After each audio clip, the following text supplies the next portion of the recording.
Bonsoir à tous. Cette semaine, dans Église du Monde, nous partons pour l'Asie du Sud-Est, en Thaïlande.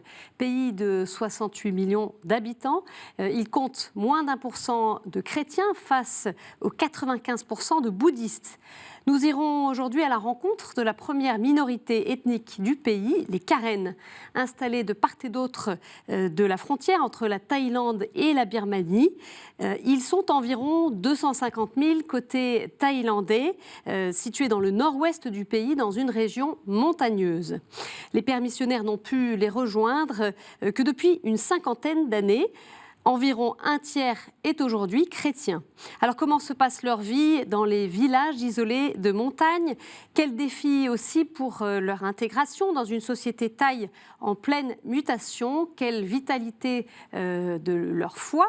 Eh bien, pour en parler, j'ai la joie d'accueillir Pierre-Yves Peroy. Bonsoir. Bonsoir. Merci d'être avec nous.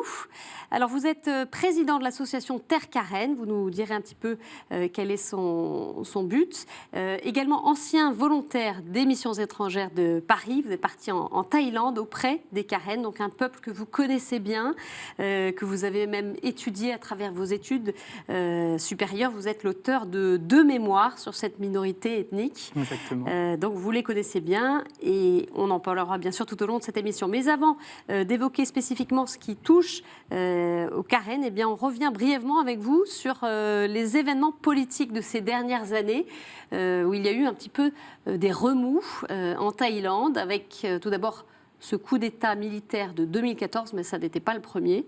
Non, exactement. La Thaïlande a connu un certain nombre de coups d'État depuis son passage d'une monarchie absolue à une monarchie constitutionnelle. Et suite à une crise politique qui date depuis 2013, les militaires ont décidé de prendre le pouvoir au milieu de l'année 2014. Et depuis, un régime militaire s'est installé à la tête de la Thaïlande. Il y a eu aussi le décès du roi, Bhumibol Adulyadej, je ne sais pas si je prononce correctement, sûrement pas, l'ancien roi Rama IX, qui est mort le 13 octobre 2016. Il était considéré comme un demi-dieu en Thaïlande. Oui, il a vraiment participé au développement de la Thaïlande ces 70 dernières années. Et beaucoup de Thaïlandais n'ont connu que lui à la tête, du royaume. Extrêmement long. Exactement. Et considéré comme un dieu, comme un demi-dieu. Certains même iraient jusqu'à le mettre Bouddha ou proche du Bouddha. Et ça a été vraiment une période difficile pour la Thaïlande, qui s'y préparait depuis plusieurs années déjà, et qui a participé aussi à ce temps un peu larvé entre la prise du pouvoir par les militaires et une incertitude dans le futur. Il fallait attendre un peu le décès du roi et voir comment se passerait la succession. Et donc la succession, justement, son fils Ramadis, qui lui a succédé, c'est pas du tout le même profil. Non, c'est un roi maintenant qui a passé beaucoup de temps en Allemagne, qui est peu connu et du coup moins aimé du peuple thaï, qui va apprendre à le connaître. Mais qui n'est pas encore couronné. Il faut attendre en Thaïlande la crémation du roi, qui fait suite à un deuil d'1 an, donc qui aura lieu en fin d'année 2017. D'accord. Le climat actuel, politique, il est comment dans le pays ? C'est une junte militaire qui est au pouvoir, qui s'est donné un programme pour remettre de l'ordre en Thaïlande. Ce programme a déjà pris 3 ans de retard par rapport à ce qui avait été annoncé. On annonce d'éventuelles élections législatives, mais pour 2018 sachant que pour le moment, aucune date n'a été donnée et confirmée. Voilà, il faut attendre la fin du deuil autour de la mort du roi pour en voir un peu plus clair. D'accord. Donc on est dans un temps d'attente, en fait. Oui. Tout est un peu figé pour Exactement. le moment. Alors, on va parler maintenant des Karen que vous avez rencontrés en Thaïlande comme volontaire pour les missions étrangères. Vous y avez fait 5 séjours en tout. Donc, il y avait d'abord cette période où vous étiez volontaire et puis vous y retournez depuis en Thaïlande. Vous parlez d'ailleurs le Karen. C'est très différent du thaï. C'est une langue à part, ouais. C'est une langue propre qui est différente du thaï. Ça reste une langue asiatique avec des tons. elle est monosyllabique, elle est très intéressante à étudier, mais différente du thaï. Un thaï et un karen qui parleraient leur langue respective ne se comprendraient pas. Resituez-nous en quelques mots, qui sont les Karen? Alors les Karen, on pense qu'ils sont originaires du Tibet et qui sont descendus, ils sont venus s'installer petit à petit dans une région qui ressemblait à leur région d'origine, une région montagneuse, de part et d'autre de la frontière entre la Birmanie et la Thaïlande. Alors la frontière n'était pas établie, un jour elle a été établie, du coup certains se sont retrouvés birmans et d'autres thaïs. On dit, vous l'avez dit, on compte entre 250 000 et 300 000 Karen de nationalité thaï et le reste birman. D'accord, ils sont beaucoup plus nombreux en Birmanie. Vous aimez y retourner dans ce pays, et en particulier pour y revoir les Karen. Pourquoi? Qu'est-ce qui vous marque chez eux? C'est un peuple très très attachant.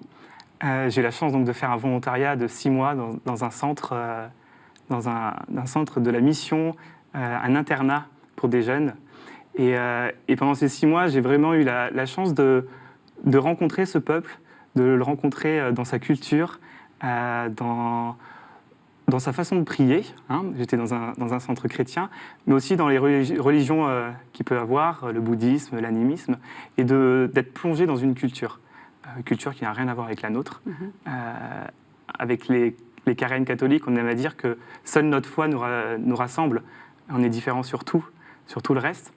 Et donc avoir la chance de pouvoir se plonger dans cette culture, d'y toucher un petit peu, d'apprendre à les connaître, ça donne envie d'y retourner, d'approfondir ça. Et forcément, il y a des liens d'amitié qui se créent.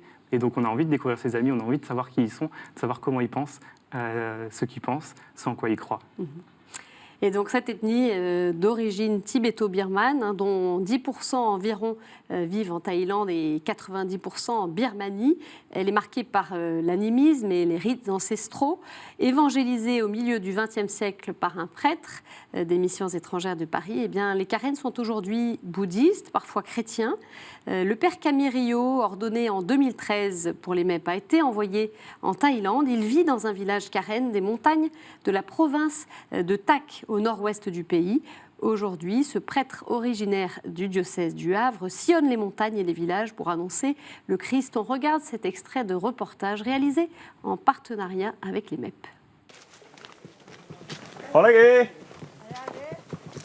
Aujourd'hui, pas une minute à perdre, direction l'église de ce village d'une petite centaine d'habitants pour aider à régler une situation critique. Les pieds ont été mangés par les termites et l'église s'est enfoncée. On va donc couper tous les mognons infectés des anciens poteaux en bois et les remplacer par des nouveaux, en béton. Mais pour ça, il va falloir soulever l'église avec ce levier. Et alors à l'intérieur, ça tangue et ça penche.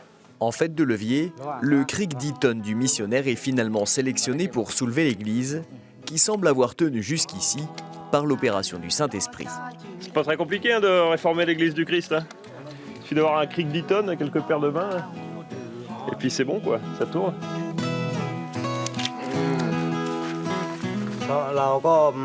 Ces travaux sont importants parce que nous venons prier ici. On apprécie aussi qu'un prêtre blanc vienne nous aider. On aimerait qu'il y en ait plus. Pour voir comment on vit ici et comment on vit notre foi. On répare l'église pour que tous voient qu'ici, on prie, qu'on a la foi dans le Seigneur Jésus. On est heureux d'être là, ensemble, et de travailler à cette belle œuvre. En fait, on aimerait que la foi des fidèles grandisse. Et je le crois, réparer l'église fait grandir la foi ici. Ici, finalement, pas de grand plan pastoral, mais une annonce de l'évangile à travers les petites choses toutes simples du quotidien. On travaille avec eux, on mange avec eux, on dort avec eux, on prie avec eux. Voilà, aujourd'hui, on a remonté l'église qui s'effondrait, on a changé les poteaux. Voilà le genre de petits gestes qui, aux yeux des gens qui sont ici, les chrétiens et les non-chrétiens, posent des actes qui parlent, quoi, qui témoignent de la venue du Christ. On construit une église sur le roc, on la redresse, on redresse l'église. Ça, c'est un beau symbole de ce qu'on fait ici. Voilà, une réaction, Pierre-Yves Peroy. On sent une spontanéité chez ces Karen quand ils parlent de leur foi, tout simplement. Ah oui, ils n'ont aucun problème pour parler de leur foi. Ils en sont très fiers. Et puis, un catholique chez les Karen est un catholique pratiquant.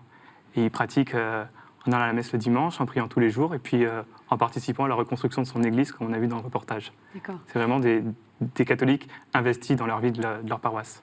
Comment est-ce que vous expliquez finalement cette évangélisation qui a pu fonctionner, qui fonctionne dans ces zones assez reculées, dans une culture qui est très différente, évidemment, une culture bouddhiste ou animiste. Comment ça a pu prendre ? Les conversions, c'est quelque chose de très personnel, mais les animistes croient en un Dieu qu'on ne voit pas, qu'on ne connaît pas, et en présence d'esprits. Et ils sont un peu prisonniers de ces esprits. Les prêtres des missions étrangères me racontaient que eux, quand ils arrivent, ils expliquent que peut-être ce Dieu, on ne le voit pas, mais qu'il nous a envoyé son Fils pour nous sauver, pour nous racheter de nos péchés.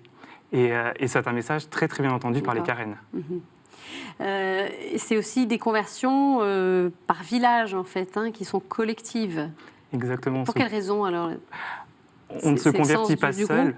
C'est le sens du groupe, la famille et le village. C'est la base sociale de leur société. Et c'est très important de faire les choses ensemble. Une conversion va se faire avec ses proches, avec sa famille. Et parfois, même très souvent, il y a des gens qui nous disent « Moi, je suis chrétien, je suis catholique, mais pour le moment, le reste de ma famille n'est pas prête. » Et donc, eux se sentent chrétiens, mais ne peuvent pas être baptisés. Et quels sont les défis pour la mission aujourd'hui? On le voit, ce prêtre-là qui arrive dans ces villages, il faut parcourir des heures de voiture sur des routes assez chaotiques, c'est difficile, il y a tellement de choses à faire. C'est quoi les défis aujourd'hui qui touchent ces villages-là? Il y a beaucoup de défis. C'est un travail passionnant, je pense, parce que les défis sont pastoraux, mais ils sont aussi humains. On l'a vu, il y a des églises à entretenir, il y a des villages qui demandent à recevoir des prêtres. Ils ont besoin de parler de leur foi, ils ont besoin d'être formés. Et puis, ils ont aussi besoin d'éclairage pour répondre aux grandes questions que traverse leur société, leur village. Ils ont des catéchistes, il y a des laïcs qui ont un petit peu ce rôle-là. Les pères, aujourd'hui, sont deux uniquement pour s'occuper de plusieurs centaines de kilomètres carrés. Et en effet, ils se basent sur des catéchistes, souvent des jeunes qu'ils ont formés, qu'ils ont baptisés et qu'ils accompagnent, et qui aujourd'hui ont la charge d'accompagner les villages dans lesquels les pères ne peuvent pas se rendre tous les dimanches. Les catéchistes aident à prier, parfois commentent l'évangile du jour, et puis sont un relais des pères auprès des Karen. Donc il y a ce défi de formation. Il y a ce défi de formation, et puis il y a le défi d'éducation. Et puis il y a aussi tout le défi autour de l'identité culturelle Karen. Les Karen ont une identité propre, différente de celle des Thaïs, différente de celle des Birmans. Et c'est important pour eux que cette identité soit valorisée, soit respectée. Et l'Église tente de répondre aussi à ce problème-là. D'accord, alors ça doit être compliqué. Comment est-ce qu'elle contribue à préserver cette culture propre des Karen? Et puis aussi, qu'est-ce qui fait la particularité de leur culture? S'il y avait quelques traits particuliers que vous pourriez nous décrire. Par rapport aux Thaïs, les Karen sont différents dans leur religion d'origine et l'animisme. Les Thaïs, c'est le bouddhisme. C'est un peuple montagnard qui a vécu très longtemps en autarcie, qui peut aujourd'hui pourrait vivre encore en autarcie. Par rapport à une société thaï qui s'est modernisée, qui se modernise encore. Les Karen ont une identité propre, une culture, une langue, un alphabet, des traditions, des chants qui leur sont vraiment propres et une histoire. Et face à la société thaï qui repousse jusque dans leur village les limites du développement aujourd'hui, la frontière du développement, il faut pouvoir répondre de manière concrète aux attentes des Karen. Alors ça passe dans la préservation de leur culture, de leur identité et de leur dignité aussi. Et l'Église y contribue à cela? Oui, l'Église y contribue, notamment la préservation de la langue. Les messes sont dites en thaï, mais aussi sont dites en Karen. On préserve les chants, l'alphabet, on transmet cette culture pour pas qu'elle soit perdue. Parce qu'aujourd'hui, les jeunes sont confrontés à l'attrait de la ville et de l'argent. Et c'est là qu'ils vont aussi à l'école d'ailleurs, non? C'est dans les villes, comment ça se passe? Alors, dans les moyennes villes, mais la mission les accompagne. Ouais. Dans les villages, certaines écoles ont été construites par la mission. Des écoles, d'accord. Exactement, dans lesquelles on transmet cette culture karen Ouais. et dans lesquelles aussi on les intègre dans la culture thaï, parce que leur pays est la Thaïlande. Et donc c'est important pour pas qu'ils ne soient marginalisés, qu'ils puissent connaître la culture thaï, qu'ils puissent parler le thaï, qu'ils puissent vraiment être intégrés, mais tout en gardant leur spécificité de karen. D'accord. Et donc, quand les plus grands vont à l'école en ville, souvent, les missions aiment construire des centres, des internats, pour qu'ils puissent aller à l'école gouvernementale, Ouais. mais le soir, être avec des Karen, avoir des cours de Karen, des cours de D'accord. soutien. Ça donnés fonctionne, ça? Ça fonctionne Ouais. bien. Ouais. La mission a ouvert un nouveau centre, pas loin des villages du Père Camille, pour pouvoir accueillir des lycéens. Il manquait quelque chose pour les lycéens. Voilà, il y avait les primaires dans les écoles, les collégiens, et maintenant les lycéens, pour pouvoir les accompagner. Il y a un autre aspect sur lequel aussi l'Église travaille et dans lequel vous êtes impliqué, c'est de conserver leur tradition, notamment de tissage, et de pouvoir vivre de cela, de pouvoir vendre leurs produits. C'est notamment ce que défend Terre Karen. En quelques mots, dites-nous quel est le but de cette association? Terre Karen, donc c'est une association d'anciens volontaires MEP et enfants du Mékong qui veut soutenir des projets de solidarité auprès des Karen et principalement des projets économiques. Les Karen ont besoin, quand la récolte est mauvaise, de plus d'argent et d'aller travailler en ville, ce qui est parfois un déchirement. Souvent, c'est un exode subi et non choisi. Et Terre Karen veut, au sein des villages Karen, développer une économie locale pour que s'ils choisissent de rester dans les villages, ils puissent rester. D'accord. Donc ça passe par ces activités de tissage. Exactement. Les Karen tissent de manière traditionnelle depuis des siècles et se transmettent cette culture du tissage de mère en fille. Et c'était quelque chose qui avait tendance à disparaître petit à petit, parce qu'on transmet la culture de tissage, mais on transmet aussi les motifs qui vont être tissés. Et c'est quelque chose qui disparaissait. Et Terre Karen a décidé de proposer de regrouper ces femmes en coopératives pour qu'elles soient plus fortes, pour acheter le fil et pour revendre leurs produits. Donc aujourd'hui, Terre Karen a développé une coopérative qui permet jusqu'à 120 femmes de tisser de manière hebdomadaire. Elles savent qu'elles peuvent venir à la coopérative le dimanche, après la messe ou la prière, pour recevoir une commande de tissus qui viennent de la vallée et pour revendre la commande de la semaine précédente. D'accord. Ça concerne combien de villages? 120 femmes, ça touche combien de villages, ça? Alors, on a touché jusqu'à 6 villages. Aujourd'hui, Terre Karen cherche un peu le meilleur moyen économique de pouvoir toucher le plus de villages. Donc, on s'est recentré sur un seul village, qui est vraiment un village, le projet pilote. On développe ce projet dans ce village-là. Et puis, on cherche à toucher de nouveaux villages. Donc, aujourd'hui, on touche jusqu'à 8 villages. D'accord. Et ça permet donc à ces femmes, à ces familles de rester sur place. C'est ça le but essentiel, c'est que ces gens-là restent dans leur lieu de vie naturel, qu'ils puissent vivre de leur travail. Voilà. Oui, qu'ils puissent vivre de leur travail traditionnel et s'ils souhaitent, qu'ils puissent rester dans leur village. On ne les oblige pas du tout à rester, mais s'ils ont envie de rester, ils trouvent un développement, une activité économique. Alors bien sûr, ce n'est pas un revenu, c'est un complément de revenu.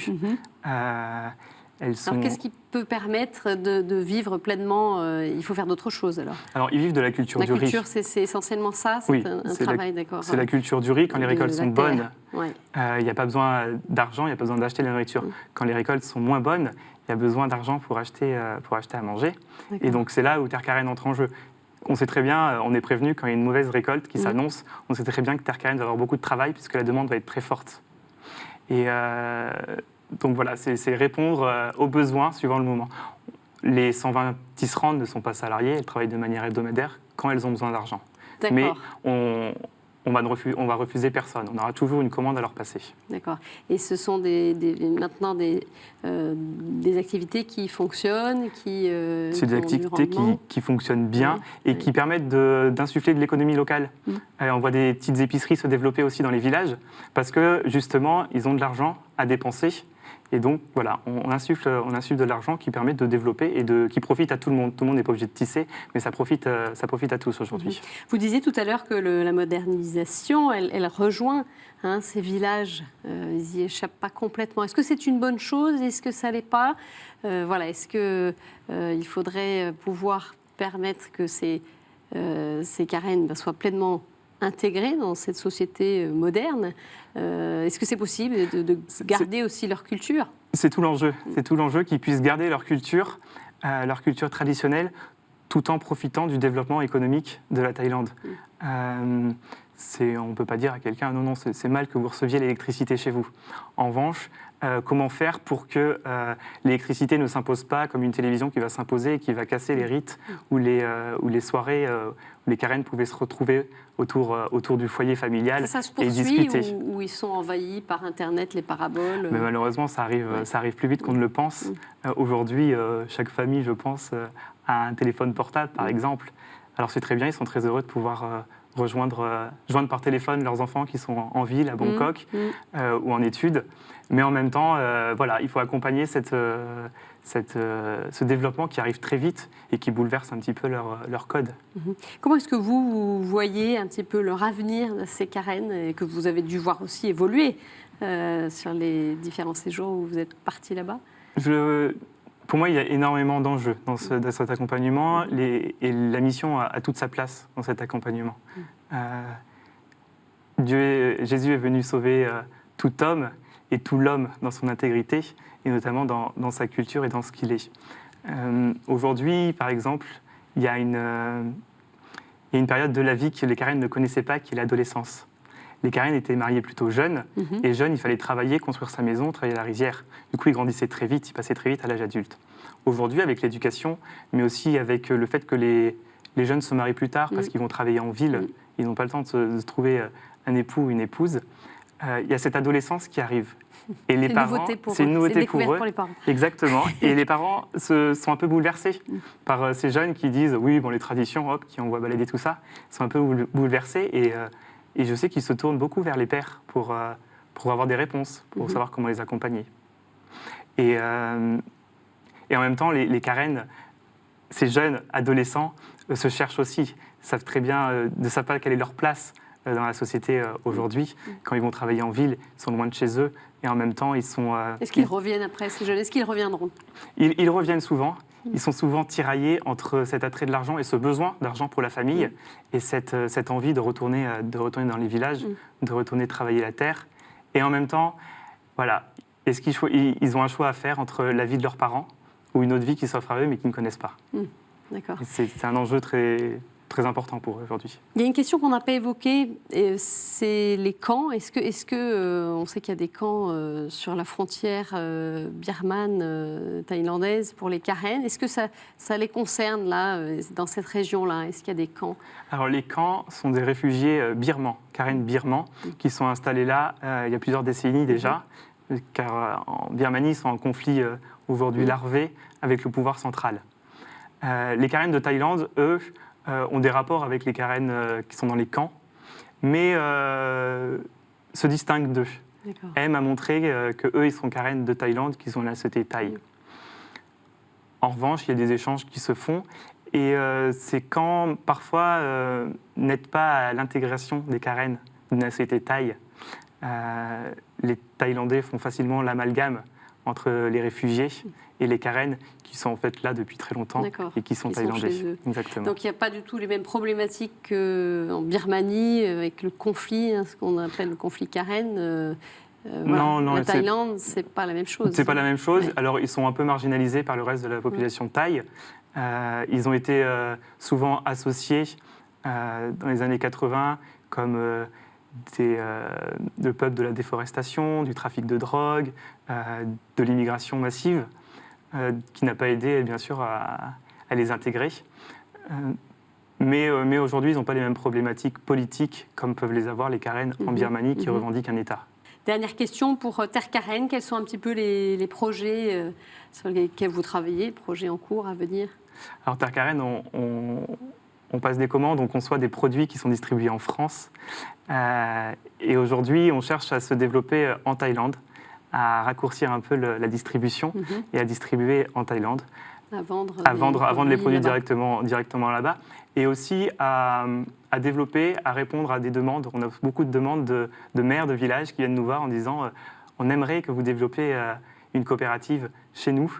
Et donc, on avance tout doucement. On ne se précipite pas, mais pour pouvoir répondre aux demandes spécifiques. Exactement. Merci beaucoup Pierre-Yves Puroy d'être venu nous apporter votre témoignage Merci. sur ces carènes de Thaïlande. Merci de nous avoir suivis. Je précise que si vous voulez en savoir plus sur Terre Carène, eh bien vous pouvez consulter le site de l'association terre-carène.org. Voilà, c'est la fin de cette édition. Très belle semaine à tous. On se retrouve mercredi prochain. Au revoir.